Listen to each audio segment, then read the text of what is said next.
There's breaking NBA news out there from Woj and from Brian Windhorst that basically Donovan Mitchell is a New York Knick. And it's not a matter of if, it's just when. But to do this, they're most likely saying that the Lakers are going to be involved and it's going to be a 3-team trade. Now, I'm not quite sure if I'm down with getting more of these Utah players when there's some of the Pacers players available. But the other thing that I'm going to do is bring up some of your guys' comments. And one of them is the most shocking, which is waiting till next year, seeing what kind of free agents are available, having over 30 million of cap space. So we're going to dive into next year's free agents. We're going to talk about the 2 trades that the Lakers could make before the deadline or even before training camp, and if this is going to make them title contenders. This is massive news. I think something's going to happen here really, really soon. And hearing the recent news from Woj and from Windhorst, we're going to be discussing all of that. I am your NBA white guy. I talk all things NBA hoops from a hooper's perspective. And if you love that kind of content, then make sure that you are tapping that subscribe button and clicking the bell so you're notified every time I do a new video.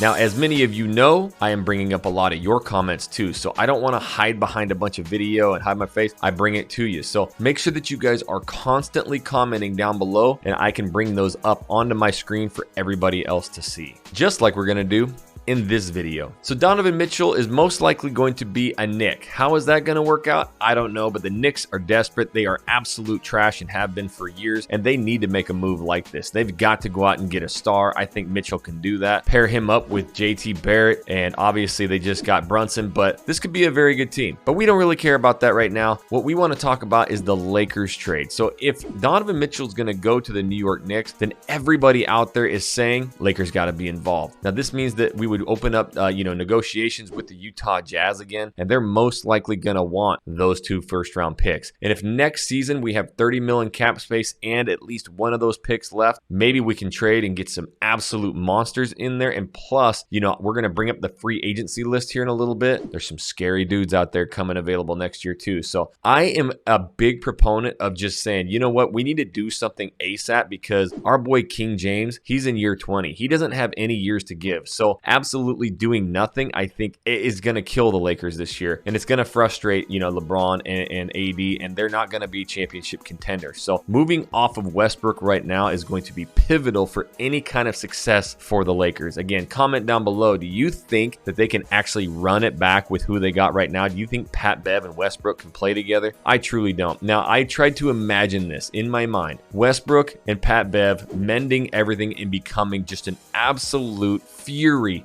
of dogs out there together. It could be amazing if they did it, but I think Westbrook is way too hard-headed. There's way too much history between Pat Bev and Russell Westbrook in the past. I mean, these dudes have basically done everything except for brawl in games. They hate each other. They are literally arch nemesis. So getting together, it would be a really good team if they played, right? If you had Westbrook going at a full mentality, both on the offense and defense. This is something that he really struggled in the Lakers was movement. He never, ever, ever moved and he wasn't playing defense. But if Pat Bev can spark something in him and those two together were the biggest nuisance in the entire NBA, they would get into a lot of teams' butts and they would be getting some W's and letting LeBron and AD just go in there and cook. But I don't think it's going to happen. So here's exactly what I do think is going to happen is we're going to move off of Westbrook and is going to be getting rid of the 2 picks or 1 picks. Now to bring up a couple of your guys' concerns, I want to bring these up here real quick. Armchair generals. I still think that we need to move Russ if possible. Before the Pat Bev trade, I was okay going into the season with him, then making a decision at the trade deadline if things didn't turn around. But I don't see him and Pat Bev coexisting harmoniously at all. The Pacers trade was the better of the options I heard. Miles Turner and Buddy Hield for Russ, a first-round pick, and I think you have to throw in a few more players to sweeten the deal like DJ Augustine or one of the many vets that we acquired last season. I totally agree with this. I think bringing in Miles Turner and Buddy Hield, you would have a clear-cut 7-man rotation with Kendrick Nunn on the bench, maybe Lonnie Walker. He's a super good athlete, but I think, Austin Reeves, LeBron, AD, Pat Bev, Miles Turner, Buddy Hield, Kendrick Nunn, like we have a true playoff 7-man rotation. So I'm a huge fan of the Pacers trade. Getting rid of both picks, I think, is inevitable. What are your thoughts? Comment down below. Can we get Miles Turner and Buddy Hield for possibly just one of those picks if they're desperate? I don't know. That would be like, do it today, sign it yesterday, send the pick, get those two players. Let's get going in training camp and be, title contenders. But this is, again, something that I don't think is going to happen. If Donovan Mitchell is going to be moving, then that means that they're probably going to have the Lakers trade in there. Hey guys, 97% of my views are coming from non-subscribers. So if you haven't yet, make sure that you're tapping that subscribe button and you are commenting every single trade and possibility for the Lakers that you possibly have. Oh,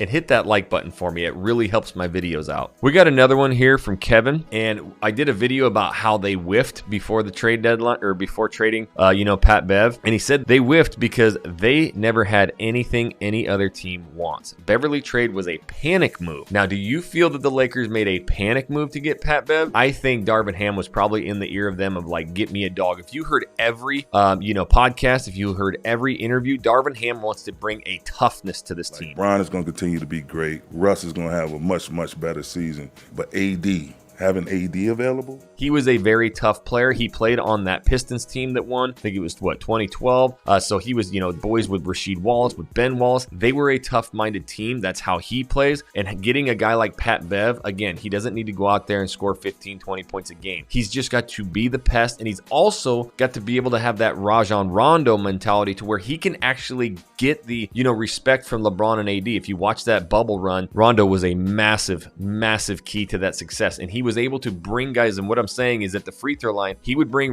AD, he would bring in LeBron, and he would get them in and talk, and they all listened to him. So Pat Bev's going to have that kind of mystique to him as well, to where he can take Darvin Ham's message and take it out to the court and help him. But that's something that, Pelinka and all those guys, they kind of made these massive mistakes at the beginning of not bringing anybody in. So the next one here is Steve. The solution is easy. The Lakers need to boot fleece Pelinka out the door. He has no clue what he's doing. You have a championship team, and the next 2 seasons, the best we can do is a play-in team. He has the championship. He has the mentality of the Florida Marlins general manager. Win a championship, then tear down the team. Pelinka is so good at his job. Magic Johnson walked away. So what are your guys' thoughts on the front office? I actually went through a bunch of the comments, and everybody seems to be tearing down, the Pelinka and the front office. Some of you guys have been fans of the Lakers since '77, I read. So first of all, comment, how long have you been a fan of the Lakers, and what do you think of the front office? Are they atrocious? They did get a championship. Look, whatever you say, Pelinka did deliver a championship, and those banners mean more to the Buss family than anything. But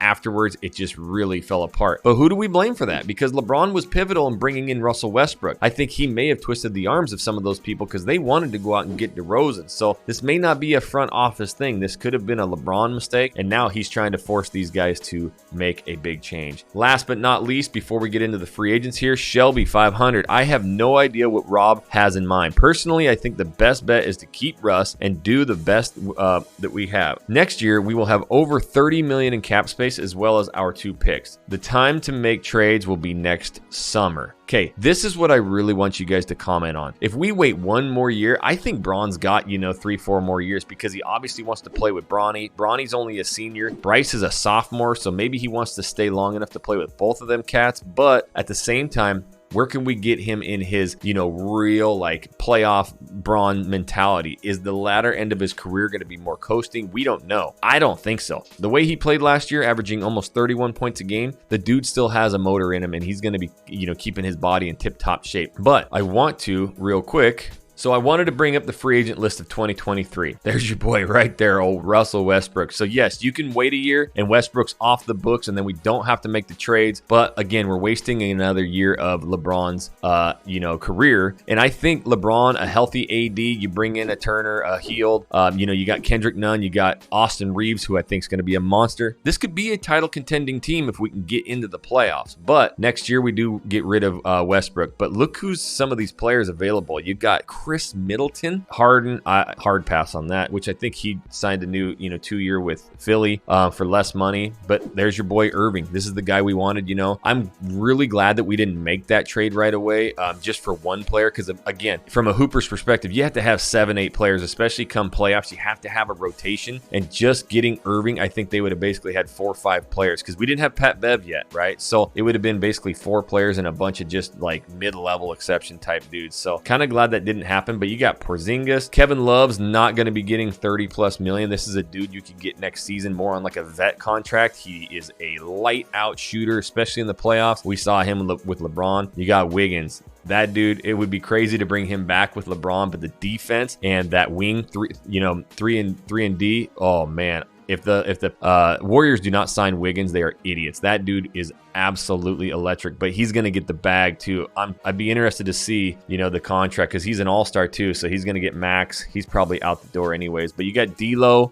Some of these dudes are getting old now too. You got Horford. There's a few other guys. Once we go down the list here, there's Bogdanovich, right? This is a guy that we're trying to get in right now from Utah. So the scary thing is, on this list, you have Bogdanovich, you have Pat Bev, and these dudes are free agents next year. So are we going to be able to keep them if we make these massive trades for them and then we don't have anybody? So that's stuff that we have to look at, for the Lakers as well. As if we do all these big trades, get rid of picks, and then next year they're free agents and they leave, obviously we have cap space, but that's something to look into. Steven Adams, I would love to see him come in and make Anthony Davis tougher. Get him next year. There's Malik Beasley, everybody's talking about, right? Beasley. And as we go down, you got Oubre. He's going to get paid a lot. He's been playing really good, but again, everybody was talking about trading for Kelly Oubre, whatever the heck his name is. So as you go down here, there's your boy THT. There's going to be some pretty good players. I mean, you got Seth Curry available next year. You got Cam Reddish. Okay, Cam Reddish was another dude that everybody wanted this year. Again, he's cheap, so I get the, hey, we'll get him this year for $4 million. It's super cheap and it's under our cap. Okay, that makes sense too. But